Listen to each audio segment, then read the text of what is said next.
Ito ang chine-check up ko na LG inverter 17 kg. So ang problem dito, sabi ng customer, sabi ng katulong nila, humihina raw ang ikot.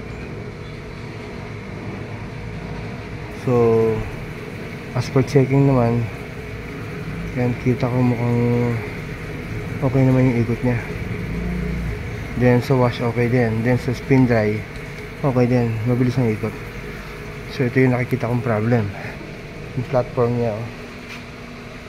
So dito to sa wakas kawit, baka bumabaha ng mataas dito, kaya nakapatong sa platform to. So yun nga lang, gumagalaw. So gumagalaw siya. So malamang kapag may labada,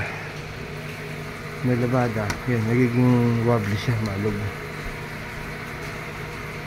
Kaya nag-e-error siya. And then kaya siguro sinasabi mahina rin ang ikot. Kasi as of now, wala naman siyang problem. Sine-check up ko. Tatanungin kita, ikaw kasi nakakaalam dito. Bali, ang napansin mo, gano'n ba karaming labada kung maglagay ka dito? Ano lang naman niya, kalahati lang, hindi ko siya as in talaga pinupuno. Ay, yung mga bedsheet, naglalagay din kayo?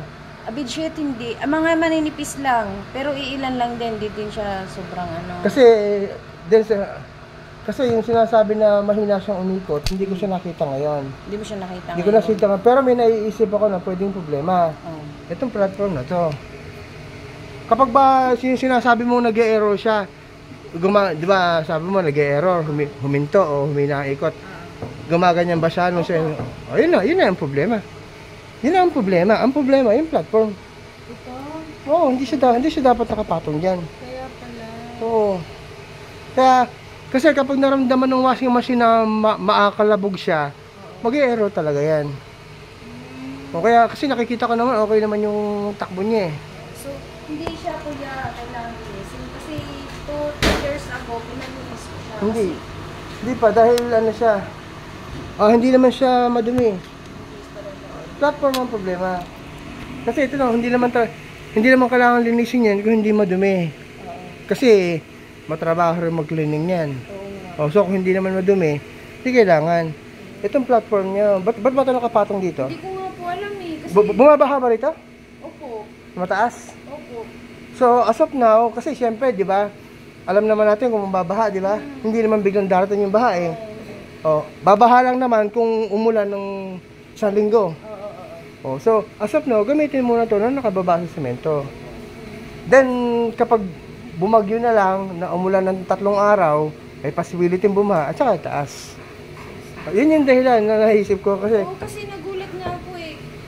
Ano kasi, sunod-sunod ko siya itong ginamit. Tapos, bigla siyang humina yung ikot ba, yung parang hindi ko naririnig yung ikot ng ano. Tapos sinilip ko siya, talagang mahina yung galaw niya. Tapos biglang, pagbalik ko, akala ko tapos na, biglang nag-error, biglang ERR na, tapos di siya nagde-drain. Pero yun nga kasi, ang isang ano, kasi, as of now kasi, tinesting ko siya, wala ako nakatang problema. Pero, isang possible na problema nga, yung... Ito, kasi nga minsan, gumaganyan-ganyan talaga siya. Hindi tama yan. Hindi tama yan. Isa talaga yan sa nakakapagpa-error. Mag-e-error talaga ang washing machine kapag naging makalabog. Kaya siya, kaya nga siya nag-error, ibig sabihin, meron siya napansin na problem, kaya siya huminto. So, ganun lang to, ipababa muna to, sa baba gamitin, di kapag babaha na lang, at saka itaas. Saka na napitas dito. Oo. Ganun na lang po. Oo, wala. Wala. Kasi siya nag-error, hindi ko nga alam bakit ganun eh. Kasi may platform kasi. Kasi platform mo, umaalog pa. Kasi mahirap naman din po na hindi natin ipacheck kung sa umano na talaga tuloy yung sira. So, yun, okay naman ang ikot niya. Pati nga sa spin dry, okay hindi naman. So, base sa akin nakita ngayon, wala siyang problema. Tsaka may nakita kasi itong problema, yung platform. Kaya nga sabi ko nga kay sa anong Cecil, yung sabi ko, ma'am, naikot naman siya, pero minsan nag-i-error, tapos biglang humihina, ayaw mag-drain. So, ang sabi ko lang naman sa kanya, ipacheck lang kung ano yung sira. Yun nga. So, ito talaga. Kasi hindi siya dapat ganyan, hindi siya dapat nakapatong sa platform na ganyan.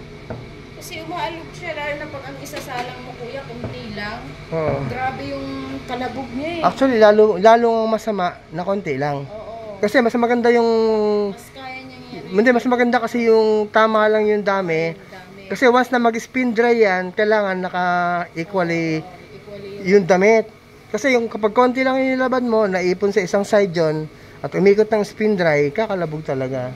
Kaya maganda yung tama Kasi lang. minsan kuya, Sir, ito po. dadala ng Ano sir, bali...